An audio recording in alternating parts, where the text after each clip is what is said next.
program partner la ne hitinu le tunita ka I program jimuhi tu chunga golden jubilee matnawa hin I program wanunung pe ta tak tak di khopun ni kunom tu kupan ti mun ra number golden committee kunom na pa chap no chi nei RWF chairperson wa pakhat saga zo chu le pau tu na pin ni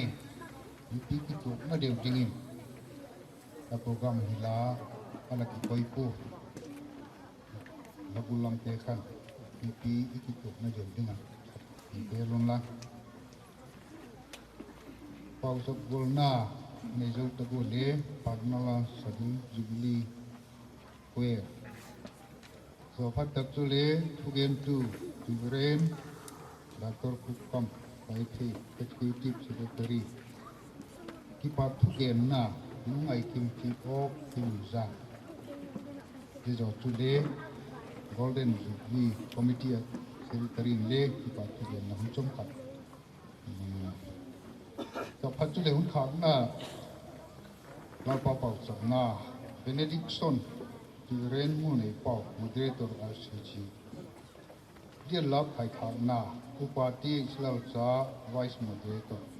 RCG thi ama sapenin chuchum golden jubilee a ithupi hi dr lamin gaten do phat chule among ditu somna ditu na hu na ti bangkim chu ama ki pat ama jek ama dinga uma hi sik se ama kengin tungin lopina ta het amen le lalpan RCG pum pi golden gi mang zo si te hol dunia jilai ta khong pang the lo cha dingin le pi sin do le ngwadin kadin malai zo ta hen la to in hun hon na pau som na dingin nu chi ne le RWF chairperson la ta phan Hallelujah. Kun lau pi phat lau pi tu pa pathian lau pi na chang ma sa hen la tu ni je ta na ting thei ding adam na ai pe tu pa pathian king ki pa thu ka ba gen ma sa program gongal tu te le program i chan sak tu te chumen le ki pa thu ka ba gen ki ta hung tai khom te ho zo si program su pi ting dinga mun chuma tang ga mate phai ga mate hung tu te hung zo sile aneu pen ki padalen pen te chung hung che din le ki pak thu ka ba gen kit a hi ki pak oma tu ni zubli iwak mat naw zan hun a chai ni hun tianga pathinin ama ima wi pui pi ka je hun te mang thei dinga te hi ka ba ngai to in ka ki pa ka hun te ka gela hun si sa te ka gela ka kum upata lo tak hi jeng le le RCG gam sung chan chin te hi ka ba gela ka gen nom hi le atama ke le ineu akipata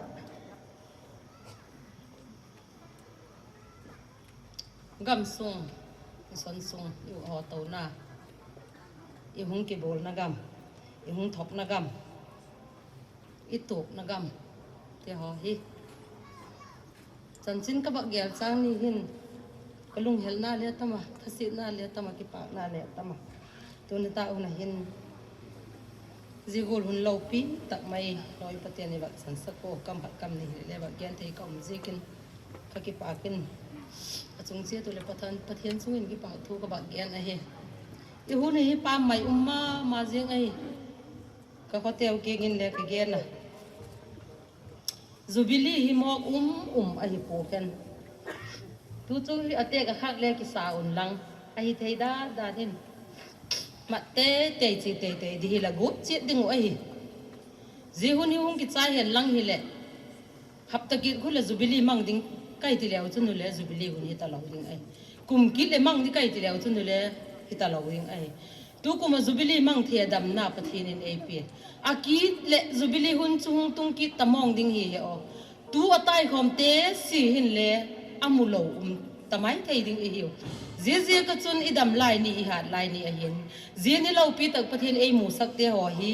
mang ding in kising sa hi ti uti ka hotel king in ka gen a hi amau le ti gol chun thei dan thei kham hong ki sa in hong tai kho mo hotel chung in le ki pa thu ka ba gen a hi Bible hi kasi bok atama le mun khat ba sim in ka tin Ebenezer pathirin ila bang hat ila ti saw ka hizeng talale zi thu pen hi ka bak sim no ma Ebenezer thu hai lele Samuel thot khat na bong sagi cha som le ni na hi chu le Samuel in mispa to Jeshana ki kala chun suang pakhat apua amin in Ebenezer asakta aman ji chan hin lalpan ei pan pi hi ati ji kin ati lalpan a thu hing sim te chu te them theina dei mal zol chi then la lalpan ji ting hi ei pan pi a 24 April tha mang ding lai kha mang talo ding hi diam o iti lain mang theina lai ding adam na ei pi hat na ei pi ei pan pi atu ni November tha hi ta jing le mang theina lai ding adam na ei pe tu pa pathin king in ki pak thu wa genen pa lo pi na chang hen la ai hun pan hi gen ding atama tam ta gen le hin le inwa program hung mang ki zel hi zegen pa cham na tom cha ba ma ki tu hallelujah hallelujah Hallelujah lalpa kakipag tagsitay Mira Malay mitian at kilsip lang usiyan ihigit kati ko tuliw na lalpa Kumbul na ma-program kalagong galong hizing talilalpa Mang thay talaw din kayo diya mo tilong din ka ngay tulayo Unpa lipat pati ang malay pi mang thay kita ka umze kung nakikipag to kagyan Dalpa program kong tuten de. Ahun lemte enin hunggon. Mala kobelte yung boy ah. Kobelto ifonte yung kinog siyang malale lalpa. Zieto ifonte lagatun ng malay tsum kina. Zietang munti munsang kumuna. Golden zubli mang trading anyaw pe nagipadalen pe. Din ka na munzieto kung tayo fama. Zienilaw pitak may kamang tayo ko nila kinkipagtugyan na he. Abul ka pa sa wag pa datusan untop zanting kamawlay puy pizi kinalaking kipag to again lalpa ka untew ka banong mang nalaking kahibe nasa ding tehiwa tugian ding tehiwa akala program sa so sumong mang ding sa city nga ito natin tungin yan ang mga tugian nila Latute yato kaungtang kau pitang sel te dingin latute nang manung malsom tag kisel dingin tinusin na don ei pan pitu kapatien nang malay lalpa RCG kami agsan nakalaw kang tau kay ba ko bakeng bulin na kakingat ay po lalpa nang may kakingat na rin kau patien tute lay kay wasikin laki kipaw dumirin kakiyan ay Tamtag de chun se chan chin ile ai lo mai thei ai jing le lalpa hung gen te ho je chun de hung hen do je thei din ka hi je ko le la king pa tu ka gen ai lalpa ka pati tu zan hun din lalpa ka ma na puya ka hun pat te hi abula ki padato chan nang ma nei hung lopin la thagawin ka lung thim che tun tu hung gen thakki dingin tinalong siat na don ai Mihing mo kamahilaw na. Program ka siyem tewa hong kay to hiziyang langun lelalpa ka program tewa kanang mahong pangitla. Ay kay huway to tagaw ting to nang mahong pangsin. Tingin tinalong siya na doon kibo ko ay. Bangkim itay kapatid nang malay. Latagawa na ay kayo ay. Kamaway po ito nang mahal. Tunita ka hilal papang thay talaw. Tam tagla din. Siyang nila na mumsi. Itong natagawin ng wabil siya. Itong pitsi. Tingin tiyan ng siya nagatam kito eh. Mang noom tan. Tan umtay law sa alkon. Sunga kisam niya tamta kumay tayo lalpa. Latutay ng mantun sa tingin tinalong siya nagatam. มาบานก็กลส่วนเสียแล้วที่มุ้ยเดนังมาในไกลเห็นนะละทูบังเซแล้วกลส่วนตัวละทูเปียกแต่หงสุยตัวเซลเทยดิ่งในปันปิดเสียดิ่งในเตียนลุเสียนักตัวไอ้บางคิมบานังมาตัวไอ้ปากเกียนคิดไรง่ายแต่เป็นละก็เกียนข้างเตมันสอบเป็นละก็เกียนบุตรติดลงก็ป่วยหมดเดียวว่าในนังมาในสุดบุตรติดเปียกดิ่งในเตียนกันเลยเป่าเซสุคริสต์ละมินทิ้งตัวก็ตัวไอ้เจ้าเมียนี่นะฮะ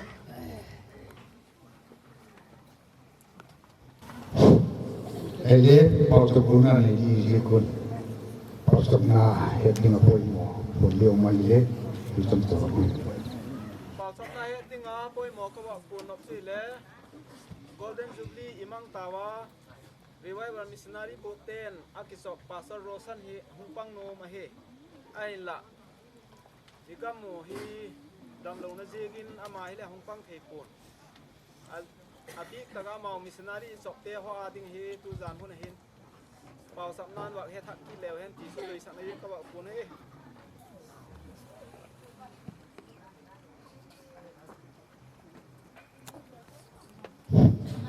pagaw mo adangong tagloy le kung bulang tekhan lalatel kong panlan bo nun tin sa nan sai tinum sablo tagoy le patin ki na ki pa pu le la so mani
mau đôi đàn chế din thiên tiên thì bạc thu gen na le này đơn dâu tawa tu in bạc na la jubilee koyer te nahi tu na mau ang lo chung la ken tino pathin chu na bạc na la chu koyer te pathin na ngai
tu chung về philawin hun sina pathian joy hoi dilek pathian pa je thei dingin lalban malzo na tam tak pe chi la tu na banin chi to hitinu thugen tu ding angita thugen tu ding hi Triveren DR ku kambai phe executive secretary RCG hi tu aman pathian malzo na chan komen anju ku tu ta ki pa kumina Amasan yata bang hunpa AP imau ipui tu pa pakin chu lo pina la choi hoina pege dum hellang damna AP te hojigen le aviali na chungin ki pau thu ba gan kida iki khop now hi kinai loading ki ka ding husat loading tam loading ti in edel den je ga hin ithagaw lamin ko le ki tham thei lo aji na chunga chun arrange wa gongal na dinga hin le ba ki tham thei lo khada khan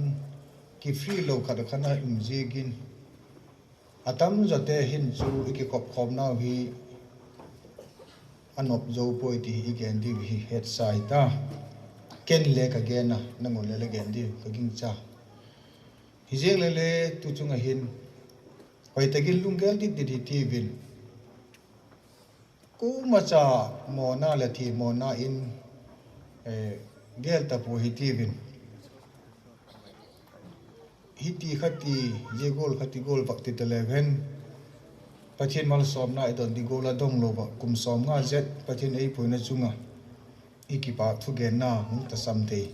thep na khat ai jegin ajik chu chetanin rcc te husan tak maya lim tak maya ki pol khom ding ai lo wa hi le mal som na ba dong di ti chu setan etlel na lam takala hi ji ga chun itun kim niu di kon cheda mi pil mi ching mi thim pathian le ba dek the pathian sang le lo pi zo ka hi ti pa chun vai hom tu te lung thim na ngai to nan thung ge na na te ho le uma ye ho ji ga chun mi som ni wal ki khom ta lo ding zan le ko ma husat ta lo ding ti hong ki gen pha de hin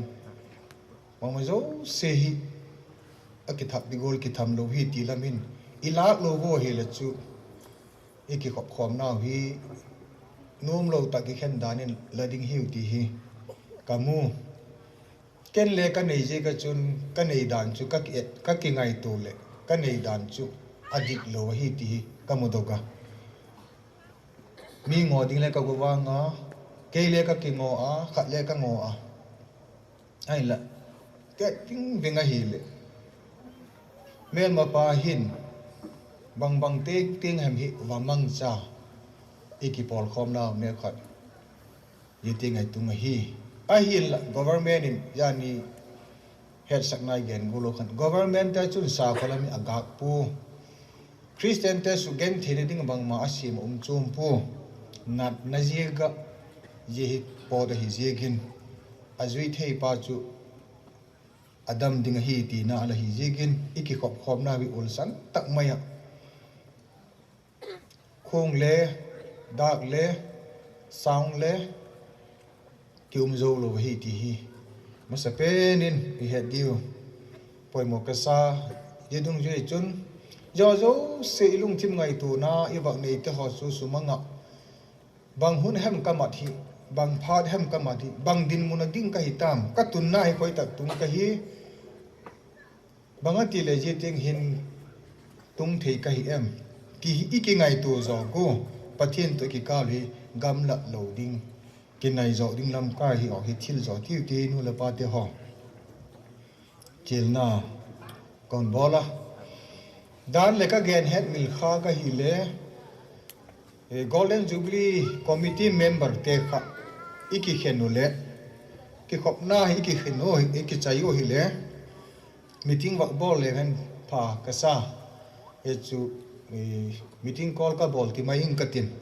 chairman wa hi na zala chun iki khenu hi le golden jubilee celebration committee te kha kichu meeting ye ta hi lem them ai lo wa hi le house ten la ma lem dim in len in lum dio ai lo le khoi ta hem khat kha alem thina pe ni iki khenu le kichu committee wa jik chu sum le pai chung chang le cho tak la hong kal sun te ho hi le ki vai tha na ding din mun in ne yo sum le pai din mun in ne yo hi le atop ting apang te hi le siki ma khai cha hi le achola mu bol pik ngai them ti ho le ka ngai tu na na uma ke ga chun iki khen pha ta gule meeting nei ding in call ke ko na che na ka hon bola dan le i het mil khak dum ken le ka gen het mil khak du kan pui ji ka chun ka hon pon ma sak hi ti hi thuma pui ta bang dan ka wa gen hi ole tu chung ithu pi hi iki khop hui tu ne tak chu nau cha ila sagule yela mathil ki theile ahong gi dok pana ai chon step khari ung la panu ying hi le sung hong dik hi le chu neo khat chu hung kilom deu dem tak salung ge la ka ti na chu ai la akichai ki ti ta wa e ga chon lung se tak mai ngai thi mi ti vin a hun in ei pu ka hi tak ji gen ji sang kho zo hung tok na lai ding hiu ti le i gel di wa ying ne le bigin ki khom thei ta lo wa thu le la le gen thei ta lo wa hum ta ding pathin thui hung mang de vin tin again de le hung ton de gen tu hin Paul dang te wang an so pastor te le thu gen thei ta lo hi bigina ko man thu gen ta lo ye ka chun eun ki oi mo in tin ki oi mo tu na ho lang pha to le adik lo le ngai lo la oi mo pa chu le la gen dan chu dik tho ama le hung gen ki le dik ki tho ki oi mo ki ti le i oi mo hoi le dik adik taga i oi mo hi ama le hung gen ki le adik taga i oi mo ki tho di ye ka chun ye ho ki kong kala kho sa hi je go hin a hi the in a hi le tu chunga i golden jubilee hi mi amang dan golin gel pu hi ti ven tu in nu te khen khat pa te khen khat chu lungil taga kum som nga hung tung kai tai ti ki pa taga mang le ki uma ajik chu hung che je la kum som nga ting ei tai mo ka pa kanu alo le ka pi ka ji ka posal talo ma le ki adam chu sun ke hin tu hin kum som nga ti na chu mang kai ti hi nom taga thagau lama hal tak mai ti ding hem lung len na khat nei le le mang ki uma hi ti hi he di we he je ka chun je ho din mun khale ka ki chan ngai je ho lung gel khale ka gel ngai tuni sona ni satuma program mango secretary puna gen gol thu gen hi ki koilo we hi ajik chu thu gen pathin thu gen ki koi hen ngil i phat kha mi mun chom chom hung te ho kha to golden jubilee hung tun na thu ki gen hol i ki mat chak na ho gen la ni phat khang ta lo ding hi ji ga khan khati khan i hun hi ki mang hi ye ga chun tu ni ta to jan ta sek sek a chomin tu ni suni ki ma kha pathin thu ei poi ti na la hi de ko pathin ei poi na je ga tu ni sun program kai ma du hi ale tu hi na hi le a thu tom cha pathin thu ma chun ki hil ki ding gen khom ki ding e fa i thu pi hi iwa ke da hi le pathin a hi na tak i jubilee song pula sim lao chun bible chang ye ki gen kana lu je gul hi ti ding a hi ti chom le ki gen chom ta lo kum som nga zat ei pui tum tu pathin su chai hoi hen ki ti sek sek kha ki gen a hi e chun Ethiopia wa hin le ji hisab pa wa ki ji a hi ta a ki ji na hi the 50th anniversary of the revival church of God ki ti ta ye ka chun a thu pi chu ei pa wa ki ji ki la hoi po de o ti na je kin asa pa ma chu mi pa ki mang hi je ka chu mi pa ma chu wa ki gen khom hi a thu pi ka chu ilabu i program ka akisi ta e pa head model ai pu achom lamakila ama kenga chun lo pina kum tongin jing ta het amen kiti abulam kasim dit ki lau chun abulam chun ama akipat le ama jek le ama ading nga tiljo sehi hungum ahingala ama akipat ama jega ama ading le til bangkim zo se hum umahi akithu pi dingin sam number som ni pali chang khat na hung simingka leichung le asunga thilum zo se lalpa a hi kovel le asunga cheng zo se hi to pathenin athu theng tho isim tha ku chu ile ngwa dingin athak takin ichan cherun emal zol pek ta han la hun patna pau samna thamon tak mai inei ta wa pathinin e umpi a tunita ga Ethiopia hi neu khat wat gen hi tivin chom kim deu tak san wat gen hi tivin ama jega ama chu ko hem pathin jega golden jubilee mangti pathin jega dam pathin jega program je gol ki polte pathin jega ama jega aban kida ama adingin Paul in Rome taking again hi akichina yegola chun David in le again ye hathiam lo te adinga chun lung kim lung na a no ma bangjegin in sunga pa kha in sunga minu mi pa in sunga head of the family iti golo in sunga lusang pen minu mi pa te hin go esanan parisom ala lam cha ala lang sum le pa le ala gasima nei han lang in le lo building thu pi tak tak nei han lang hile acha te chun baham again ding kapazala kanuzala kanuziga kapaziga zo si umahi miching mipil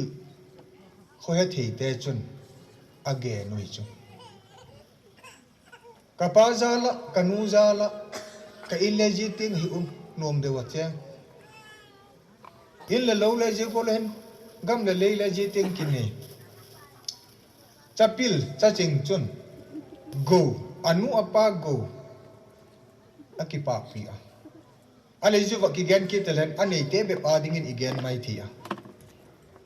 mi nei gol kim kine lo isu bang ka ti gen him ti le kyum kit mai thi hi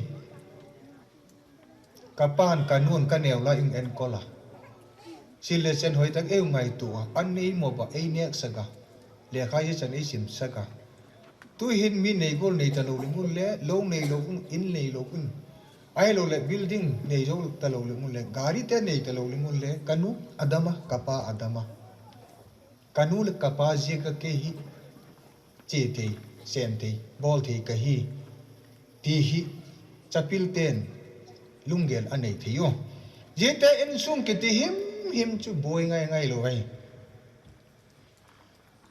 tun le eu hi pathian cha te hi ta wa ping thak cha te thagao por na chang te ti win pathian mi te ki ti chu ilungel hi in sum khat i hi wa yega chu in sum khat ki tho thei dan hi iung he da hele ERCG ipol pi hele hung khang in tin hung dog dog zo ding ai in sum khat gola in nei ding ajek chu RCG chu nu le pa ma saten thagawin alamu sak dung zuya 1970 kuma khan 75 khan RCG hung ping hi amin hi katina chu 70 kuma Independent Church of Manipur alativa kum nga zo wasun Revival Church of God hung kitikit hi ji RCG chu pathin thagawin ala gen amin hi le yi sak ding hi ti ba ala gen chu di le pathin umpi Paul khat Paul dang te chu pathin umpi poi ti lamin layeng sek poi ti ven ye chun pathin umpi Paul khat a hi tai je ka chun ama jek le ama a dingin mo ama akipada ke hi RCG sunga na sem dinga khangai la male nupi la male kochom la male pathin pa dinga ka hi iti thei a hi le ama chu ki choi hoi thei ye ka chun Paul in Rome te kinga chun ama ki pat le ama jek le ama a dingin thil ro si hi oma hi jegin ama kenga chun lo pina kum tungin jing ta hen amen ati tuni hin committee chairman pala choi hoi di hem secretary pala choi hoi di hem alul house pi choi hoi di hem a upatyay choi hoi di hem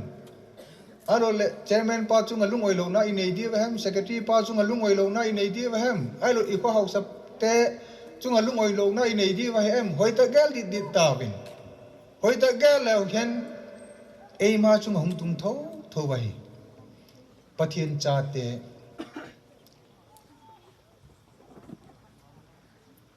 leil asunga thilum zo sehi ama sim sai ganja tele thilatu jeho hile ki gelle patien a hi kitile ki kinil yeng dingai chu a pile a tui khu phoi jok alen zo mung kiti tak le a tui len zo